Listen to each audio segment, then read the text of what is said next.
Baik Bapak Ibu, saudara-saudari sekalian, kita akan melanjutkan firman Tuhan tentang 1 Samuel ya, yang pasal 13 dan 14. Tuhan seperti hendak mengkontraskan antara perbuatan Saul dan Yonatan. Mana yang benar di matanya, mana yang salah di matanya.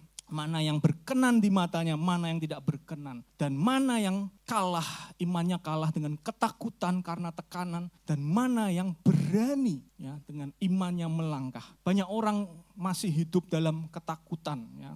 Takut akan masa depan, takut kekurangan tidak cukup, ya, kegagalan bahkan penolakan. Tapi nanti kita akan belajar di dalam 1 Samuel 14, kita akan menemukan seorang pemuda yang bernama Yonatan, ya, yang melawan rasa takutnya dengan imannya. Amin. Ya, mari kita lihat di depan. Di suatu malam, ya, ini ada sebuah kisah. Suatu malam sebuah rumah terbakar dan seorang anak laki-laki terpaksa melarikan diri ke atap ya, untuk menghindari kebakaran. Sang ayah berdiri di bawah ya, dengan tangan terentang berkata kepada anak tersebut, "Ayo melompat."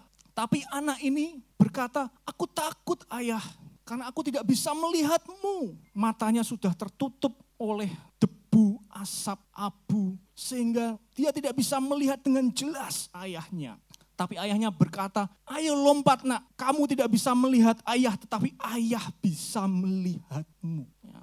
Kisah ini sederhana, namun ini menggambarkan dengan sangat kuat makna dari iman yang mengalahkan ketakutan. Bukan karena kita bisa melihatnya, tetapi tahu siapa yang memanggil kita untuk melompat. Oke?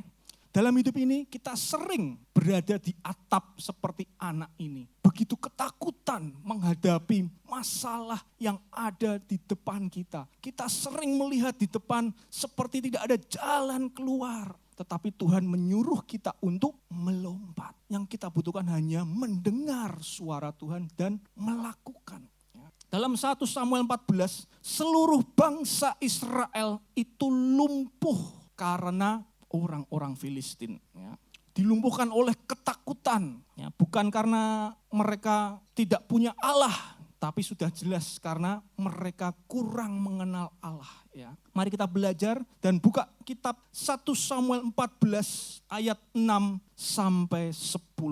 Ya. Kita akan belajar bahwa iman itu harus melangkah ketika yang lain diam. Israel saat itu sedang menghadapi tekanan yang besar. Ya, bangsa Filistin memiliki kekuatan militer yang luar biasa. Kemarin kita sudah belajar bahwa bangsa Israel hanya 3.000 orang. 2.000 mengikuti Saul, 1.000 mengikuti Yonatan. Dan kalau kita baca 1 Samuel 13, di ayat terakhir, kita akan mengetahui bahwa rakyat bangsa Israel itu tidak memiliki senjata. Ya. Karena saat itu strategi orang Filistin adalah mereka takut. Jangan-jangan orang Israel membuat tombak atau lembing sehingga mereka menghalangi orang Israel untuk membuat tombak atau pedang. Ya, sama seperti sekarang ketika situasi perang. Ya, ketika dalam perang, hal pertama yang dihancurkan oleh musuh itu apa? Rumah sakit? Enggak. Fasilitas militer. Betul? Ya. Dan inilah yang dilakukan oleh Filistin. Ya. Mereka mencegah orang Israel untuk membuat pedang dan tombak. Dan dikatakan dalam ayat terakhir hanya Saul dan Yonatan yang memiliki pedang. Ya. Dalam 1 Samuel 13 ayat 5 dikatakan bahwa orang Filistin memiliki 3.000 kereta perang. Ya. 6.000 pasukan berkuda. Dan prajurit sebanyak pasir di tepi laut. Luar biasa menakutkan ya, bagi orang Israel yang kecil, ya, yang kurang perlengkapan, sehingga mereka kehilangan semangat. Ya, tapi hari ini kita akan belajar bahwa ketika kita punya iman, kita harus melangkah. Jangan diam saja ketika menghadapi ketakutan. Hanya ada 2 orang yang mempunyai pedang, yaitu Saul dan Yonatan. Sisanya enggak punya senjata. Ya, mereka tertekan. Ya. Bahkan ketika kita baca 1 Samuel 14 ayat 2, di situ kita akan menemukan ada Imam Ahia dari keturunan Eli ada di sana. Tetapi mereka tidak melakukan apa-apa. Jadi tidak ada tindakan rohani ya, yang nyata. Mereka tidak berusaha mencari Tuhan dan seterusnya. Mari kita buka Alkitab kita 1 Samuel 14 ayat 6 sampai 10. Saya akan membacakan, berkatalah Yonatan kepada bujang pembawa senjatanya itu, mari kita menyeberang ke dekat pasukan pengawal orang-orang yang tidak bersunat ini, maksudnya adalah orang Filistin. Mungkin Tuhan akan bertindak untuk kita, sebab bagi Tuhan tidak sukar untuk menolong. Perhatikan kata-kata ini, bagi Tuhan tidak sukar untuk menolong, baik dengan banyak orang maupun dengan sedikit orang. Ini adalah pernyataan iman Yonatan. Lalu jawab pembawa senjatanya itu kepadanya, lakukanlah niat hatimu itu, sungguh aku sepakat. Ayat 8, kata Yonatan, perhatikan, kita menyeberang ke dekat orang-orang itu dan memperlihatkan diri kepada mereka. Apabila kata mereka kepada kita begini, berhentilah sampai kita datang kepadamu, maka kita tinggal berdiri di tempat kita dan tidak naik mendapatkan mereka. Tetapi apabila kata mereka begini, naiklah kemari, maka kita akan naik. Sebab kalau demikian Tuhan telah menyerahkan mereka ke dalam tangan kita. Itulah tandanya bagi kita. Ini adalah pernyataan iman dari Yonatan. Ya, ketika banyak orang Israel hanya berdiam diri. Ya, dalam ketakutan mereka ada yang melarikan diri ke pegunungan Efraim bersembunyi dalam gua. Tetapi hanya Yonatan dan bujangnya yang berani menyeberang mendekati orang-orang Filistin. Bagaimana jika kita berada di dalam posisi Yonatan? Ya, seringkali kita berada dalam posisi seperti orang Israel. Kita melihat tertekan oleh masalah yang ada di depan kita. Tapi maukah kita melangkah dengan iman kita? Itu pertanyaan yang penting. Ya. Dan iman itu melangkah bahkan ketika kerumunan diam dan menunggu kepastian. Orang-orang Israel yang lain bersembunyi pergi atau diam saja.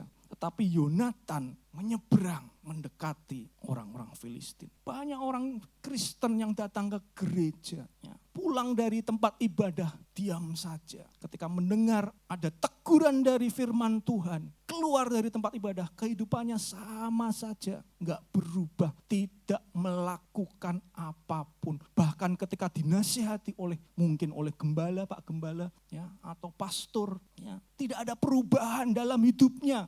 Tidak mau melakukan firman Tuhan. Apa yang kita lakukan ketika mungkin toko atau warung kita lagi sepi? Apa yang kita lakukan? Ya, situasi sekarang tidak enak. Ya.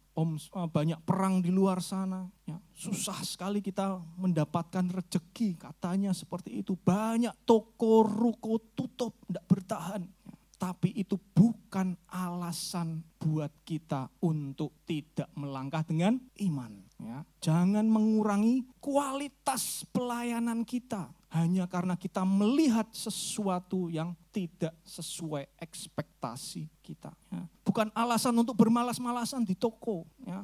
Tokonya sepi, ngapain aku harus ke toko? Loh, justru ketika toko sepi, itulah waktunya untuk melakukan apa? Ada yang bisa dilakukan enggak? Ada. Stock opnam contohnya. Ya. Atau bersih-bersih toko.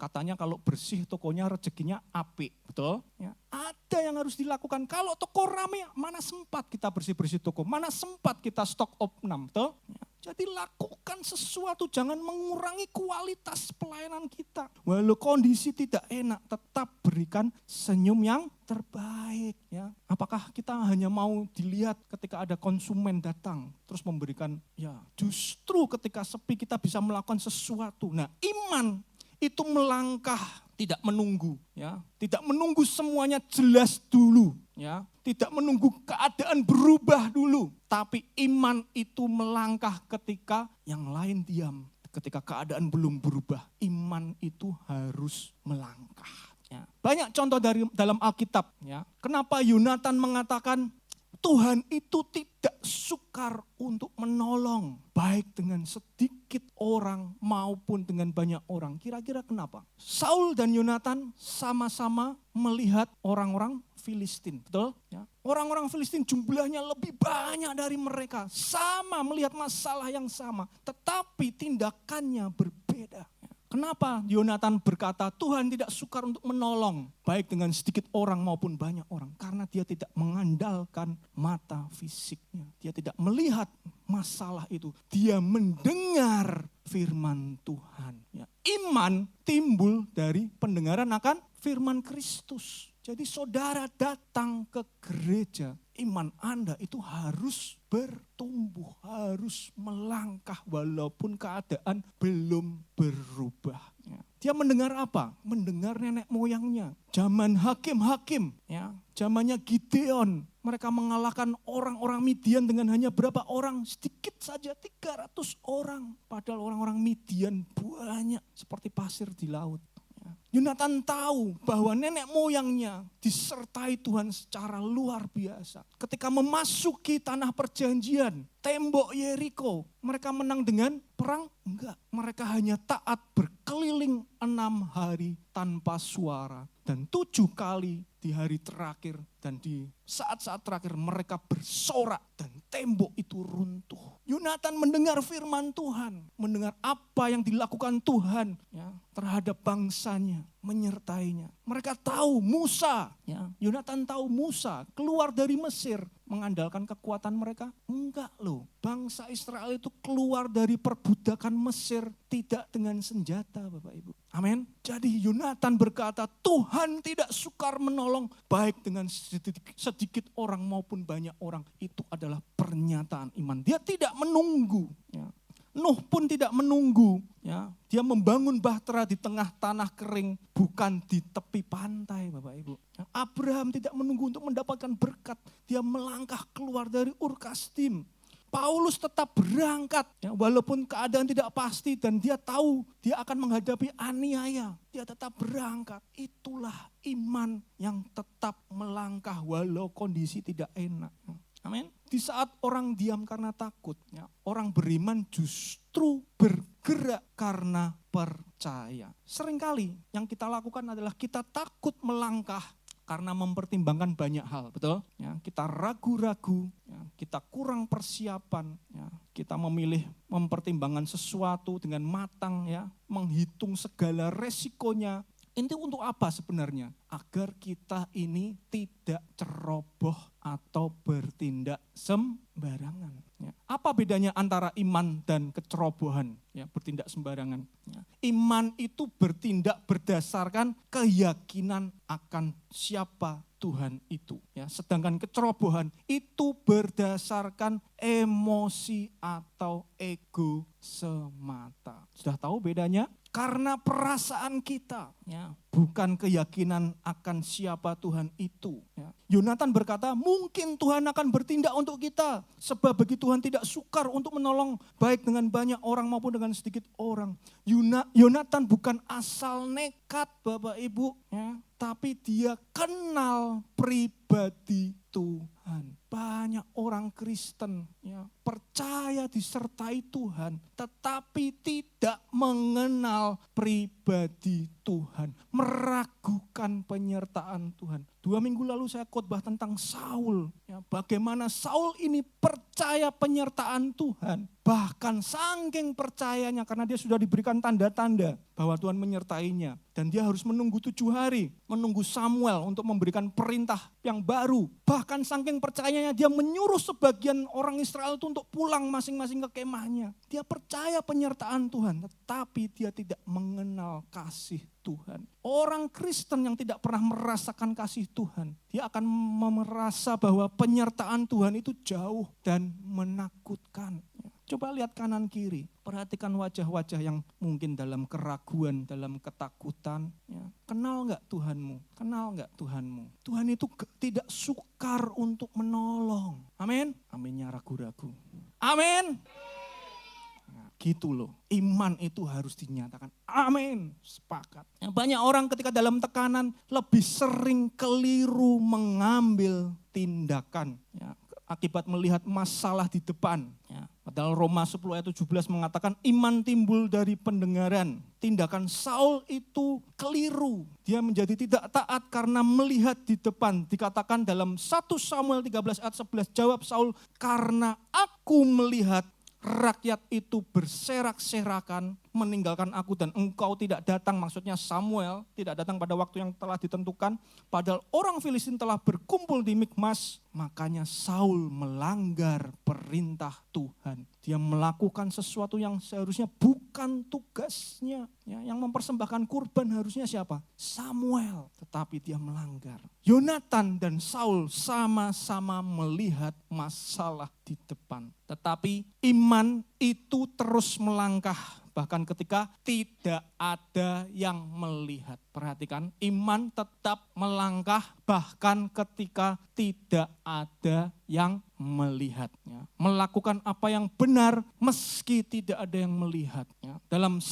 Samuel 14 ayat 1, di sana dikatakan, pada suatu hari Yonatan bin Saul berkata kepada bujang pembawa senjatanya, mari kita menyeberang ke dekat pasukan pengawal orang Filistin yang di sebelah sana. Tetapi apa? Tidak diberitahukannya hal itu kepada ayahnya. Berapa banyak orang Kristen yang cenderung ingin dilihat, ingin terlihat, entah mungkin karena pamer, ya, merasa punya iman, terus ya dia menyatakan mungkin pamer, ingin dilihat orang lain, ya, ingin dianggap hebat. Ya. Bahkan ketika berada di tempat duduk, ya, bukannya mendengarkan firman karena dia merasa hebat, imannya sudah kuat, tidak perlu mendengarkan firman Tuhan, malah buka handphone, terus Facebookan. Ya. Bayangkan berapa banyak orang yang melangkah tapi ingin dilihat. Ya. Tetapi Yonatan dia melangkah dan dia tidak pingin, rasanya ingin dilihat. Dia tidak memberitahukan hal itu kepada ayahnya Saul. Ya. Dan iman ini harus berdasarkan kehendak Tuhan, bukan berdasarkan insting atau perasaan semata. Ya. Yonatan itu membuat kesepakatan dengan bujangnya. Ya. Jika orang Filistin memanggil mereka naik, itu tanda bahwa Tuhan menyerahkan mereka, tetapi Yonatan tidak gegabah, melainkan menyelaraskan langkahnya dengan Tuhan. Jadi iman kita ini bukan iman yang gegabah, yang nekat, ya. Dan iman yang bertindak untuk kemuliaan Tuhan, bukan kepentingan diri sendiri. Orang yang nekat itu biasanya bertindak demi apa? Gengsi, ya, ambisi pribadi, atau ingin membuktikan sesuatu. Ya. Namun Yonatan bertindak bukan demi ambisi pribadi atau untuk membuktikan sesuatu. Ya. Contohnya ketika kita dipanggil oleh Tuhan untuk melayani. Ya. Contoh seorang pengusaha yang dipanggil oleh Tuhan untuk melayani Tuhan sepenuh waktu. Ia tahu apa yang dihadapi. Ya. Ketika dia meninggalkan pekerjaannya, dia tahu. Tetapi dia melangkah dengan iman, dengan pasti bahwa Tuhan akan memeliharanya. Amin. Berapa banyak orang Kristen yang ingin melayani Tuhan, tetapi dalam perjalanannya mereka jatuh. Karena ya melihat ada ketakutan di depan, tidak yakin, seperti tidak kenal Tuhan. Bahwa Tuhan itu sanggup menolong, sanggup memelihara kita. Amin. Tidak yakin lagi. Amin. Ya, untung saya tidak ngomong yang tidak amin masuk neraka. Wah untung ya kan, saya enggak seperti ya. Iman itu menghitung resikonya tetapi tidak gegabah. Iman menghitung, mengkalkulasi resiko di depan tetapi dia tetap bergantung sama Tuhan. Sedangkan nekat atau ceroboh ini selalu mengabaikan resiko. Ya. Mari kita terus melangkah. Martin Luther King Jr. berkata, keyakinan adalah mengambil langkah pertama bahkan ketika Anda tidak melihat seluruh tangga. Berapa banyak orang Kristen yang karena ketakutan, karena keraguan, dia hanya diam di tempat, enggak melangkah. Ya. Katanya punya iman, tetapi enggak melangkah. Ya. Ini akan membawa ke poin kedua ya, dari firman Tuhan, yaitu iman itu percaya kepada Tuhan, bukan kepada diri sendiri. Ya. Saul dalam pasal sebelumnya, yaitu 1 Samuel 13, dia takut kepada manusia, ya, kehilangan kepercayaan diri, dan melanggar perintah Tuhan untuk menanti Samuel 7 hari, karena tekanan akan takut akan manusia. Sedangkan Yonatan sebaliknya, dia bertindak dengan iman walaupun logika berkata mustahil. Yonatan hanya berdua dengan bujangnya, dan senjatanya cuma satu loh Bapak Ibu, yang dimiliki Yonatan only. Mereka harus menyeberang tebing curam menaiki posisi musuh. ya, yang secara keadaan, secara posisi militer itu tidak menguntungkan. Ya lebih menguntungkan orang yang di atas, betul enggak? Ya, daripada orang yang di bawah. Ya, dari atas bisa aja dilemparin batu atau dilempari lembing, betul? Tapi Yonatan tetap melangkah. Ya, dan keyakinan orang kebanyakan adalah mereka menghitung jumlah pasukan, siapa yang lebih banyak itulah yang lebih kuat. Ya, bergantung pada strategi militer. Mana yang lebih canggih? Sekarang teknologi sangat canggih, ada rudal yang bisa menyetop rudal. Ya. Tapi keyakinan Yonatan itu karena apa? Karena Tuhan akan bertindak untuknya. Tuhan tidak akan diam saja ketika dia melangkah. Ini yang hebat. Ya. Mari kita baca ayat 6, berkatalah Yonatan kepada bujang pembawa senjatanya itu, mari kita menyeberang ke dekat pasukan pengawal orang-orang yang tidak bersunat ini. Mungkin Tuhan akan bertindak untuk kita, sebab bagi Tuhan tidak sukar untuk menolong, baik dengan banyak orang maupun dengan sedikit orang. Loncat ayat 12, orang-orang dari pasukan pengawal itu berseru kepada Yonatan dan pembawa senjatanya, katanya, naiklah kemari, maka kami akan menghajar kamu. Ya, jumlah mereka lebih banyak. Ya. Mereka berkata sombong, naiklah kemari biar kami menghajar kamu. Lalu kata Yonatan kepada pembawa senjatanya, naiklah mengikuti aku sebab Tuhan telah menyerahkan mereka ke dalam tangan orang Israel. Maka naiklah Yonatan merangkak ke atas dengan diikuti oleh pembawa senjatanya. Orang-orang itu tewas terparang oleh Yonatan, sedang pembawa senjatanya membunuh mereka dari belakangnya. Karena keyakinannya pada Tuhan, maka Yonatan berani bertindak. Ia tidak bergantung kepada jumlah atau kekuatan manusia, tetapi kepada kuasa Tuhan. Ya, kuncinya adalah pada penyertaan Tuhan. Banyak orang bermegah karena kekuatannya, apa yang dimilikinya, kekayaannya, keberhasilannya, pendidikannya. Tetapi Mazmur 20 ayat 8 mengatakan orang ini memegahkan kereta dan orang itu memegahkan kuda, tetapi kita bermegah dalam nama Tuhan Allah kita. Amin. Inilah iman, ya, tetap percaya, tetap bergantung kepada Tuhan. Tuhan mencari orang-orang yang melaluinya, dengan dia dapat melakukan hal yang mustahil. Ya, sayang sekali kita hanya merencanakan hal-hal yang dapat kita lakukan sendiri. Ya, kuasa Tuhan itu tidak dapat dibatasi oleh jumlah atau kemampuan seseorang atau keadaan tertentu. Ya, mungkin satu hal dapat membatasi kuasa Tuhan itu adalah karena ketidakpercayaan kita. Ya, dalam kisah apa itu? Matius 13 ayat 58. Ya, di kota asal Yesus tidak banyak mujizat karena orang-orang Nazaret itu tidak percaya. Jadi yang membatasi kuasa Tuhan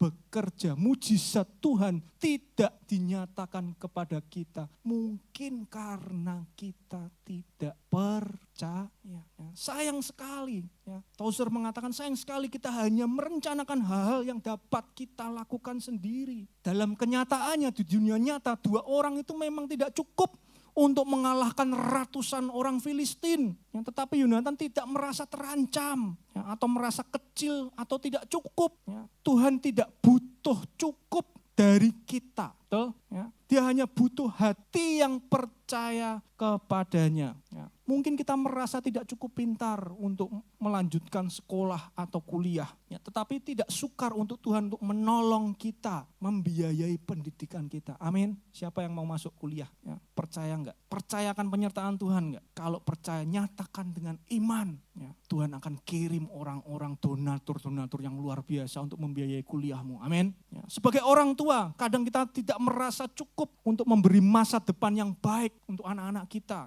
Yang merasa kurang, tapi tidak ada yang sukar untuk Tuhan untuk menolong kita, bahkan dengan harta kita yang mungkin sedikit. Amin. Ya, sebagai pekerja, pegawai, ya, kadang kita pikir kita tidak cukup berpengaruh dan hanya sendirian melawan budaya korupsi yang terjadi di perusahaan, ya, atau budaya selingkuh. Maaf ya anak-anak, ya, di dunia nyata sering terjadi. Ya, tetapi tidak ada yang sukar buat Tuhan, ya, untuk mengubah budaya yang jelek itu karena ada satu orang beriman di perusahaan itu. Amin.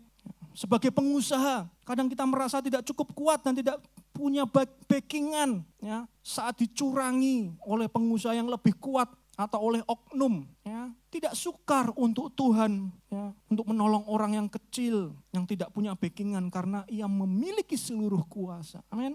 Sebagai istri, ya, kadang merasa lebih lemah, tidak punya uang ketika suami dominan, ya, tidak berdaya ketika dijahati atau diselingkuhi. Ya. Tetapi Tuhan tidak sukar untuk menolong orang yang lemah karena ia kuat. Amin. Belum jadi istri, amin. Ya, anak-anak ini bersemangat mendengarkan firman. Puji Tuhan, mereka punya iman, mempunyai suami yang cakap. Amin. Ya.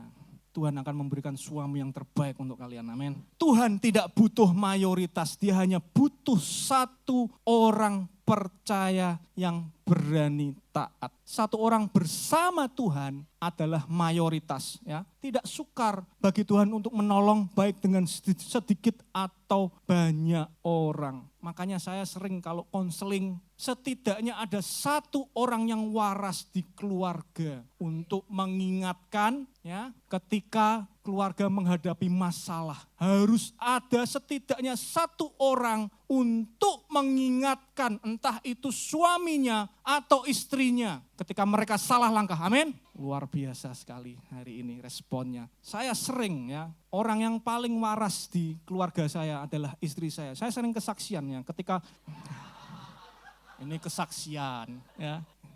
Ketika ada sebuah keluarga, ya, yang konseling kepada kita, ya, mereka memiliki iman untuk tidak berhutang lagi. Ya. Tahu nggak yang kita sarankan? Ya jangan ambil pinjaman, padahal kondisinya ngeri sekali. Ya. Jangan pergi ke koperasi, nggak usah ambil pinjaman, nanti Tuhan akan buka jalan. Bukan dengan kekuatanmu tetapi karena kekuatan Tuhan. Ya.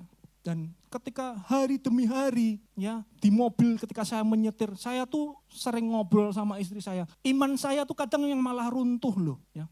Mesake loh, kenapa sih kemarin kita memberi saran seperti itu? Itu dari Tuhan atau enggak? Saya ragu terhadap iman saya. Terus istri saya mengingatkan, sudah toh, Tuhan itu tidak sukar untuk menolong. Ya. Saya bilang, lo eman-eman lo, yang ini tanggal hari Senin, kalau enggak bayar, enggak perpanjang STNK aja. STNK atau apa ya? Itu biayanya bengkak 2 kali lipat. Tapi kalau mereka punya uang hari Senin, mereka akan, ya, pengeluarannya enggak akan banyak. Terus istri saya bilang, enggak, Tuhan itu sanggup menolong. Uang segitu tuh uang yang kecil bagi Tuhan. Ternyata memang benar. Ya, Tuhan tolong keluarga ini secara luar biasa. Amin. Beri tepuk tangan untuk Tuhan. Ini salah satu keluarga nyata yang ada di gereja ini. Ya. Setidaknya ada satu orang, ya, yang waras di keluarga. Ya. Tuhan tidak butuh mayoritas. Dia hanya butuh satu orang percaya yang berani taat. Amin. Next, iman adalah kunci kemenangan. Iman adalah kunci kemenangan. Katakan kanan kiri, iman adalah kunci kemenangan. Berapa banyak orang Kristen yang kehilangan iman ketika menghadapi ketakutan dan akhirnya gagal di tengah jalan. Ya, padahal iman adalah kunci kemenangan. Mari kita buka 1 Samuel 14 ayat 14 sampai 15. Terus kita lanjut ayat 20 sampai 23.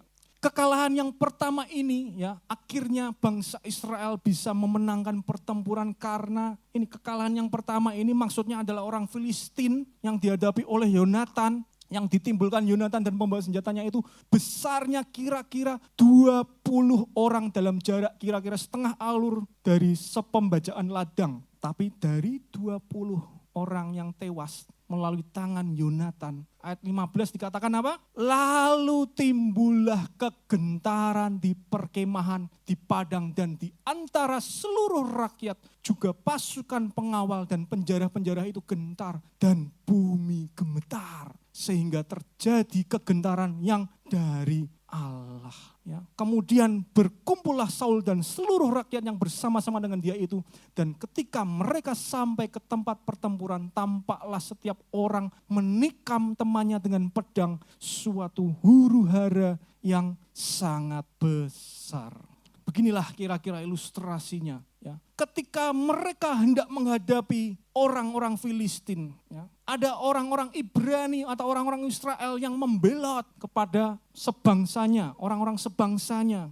Ya, inilah yang disediakan Tuhan untuk kita, kemenangan di depan. Dalam ayat 21 dikatakan lagi pula ini orang-orang Ibrani yang telah lama tinggal pada orang Filistin dan yang telah ikut maju dalam tentara mereka. Jadi mereka adalah tentara yang membelot. Ya. Mereka juga berbalik untuk bergabung dengan orang-orang Israel yang ada bersama-sama dengan Saul dan Yonatan. Bahkan ketika semua orang Israel yang telah bersembunyi di pegunungan Efraim mendengar bahwa orang Filistin itu telah lari, orang-orang itu pun bergabung dengan mereka dalam pertempuran. Demikianlah Tuhan menyelamatkan orang Israel pada hari itu. Pertempuran itu meluas sampai Bet-awen.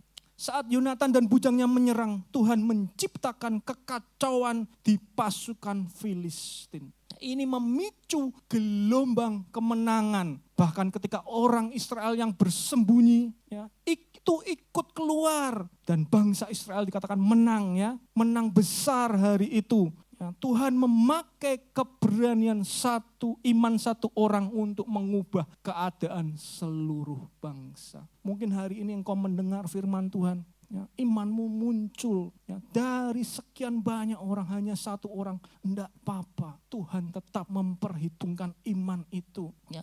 Yonatan itu hanya menggunakan apa yang ada di padanya, ya, hanya senjatanya dan imannya, tapi Allah mengerjakan sisanya. Ya, amin. Dikatakan bumi gemetar sehingga terjadi kegentaran yang dari Allah. Iman menjadi kunci kemenangan karena apa? Iman itu menggerakkan Allah untuk bekerja. Berulang kali dalam sejarah Allah bekerja melalui seseorang yang penuh iman dan bersedia untuk memberikan hidupnya digunakan untuk Allah. Allah tidak digerakkan oleh perbuatan baik kita. Ya, seperti orang Farisi.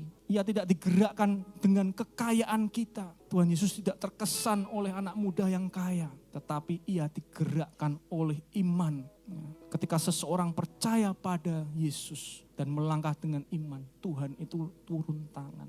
Dan lihat, iman itu menular, menginspirasi, membangkitkan banyak orang.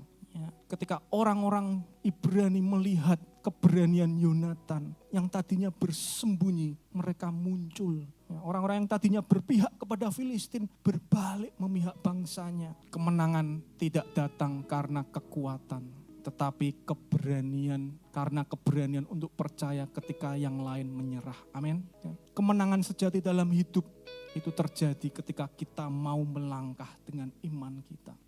Bukan karena kita mengandalkan diri kita sendiri, tetapi karena kita mengandalkan Tuhan. Karena kita tidak bisa apa-apa tanpa Tuhan. Hari ini kita belajar bahwa iman bukanlah tentang menunggu kondisi sempurna, menunggu kondisi baik-baik saja, tetapi tentang percaya penuh kepada Tuhan yang sempurna. Sama seperti Yonatan, kita ini punya pilihan ketika dihadapkan, ketika melihat ketakutan, masalah yang sama. Kita punya pilihan, mau melangkah dengan iman atau tenggelam dalam ketakutan kita. Ayat terakhir 1 Samuel 14 ayat 6. Sebab bagi Tuhan tidak sukar untuk menolong, baik dengan banyak orang maupun dengan sedikit orang. Amin. Mari kita bangkit berdiri. Tuhan Yesus memberkati.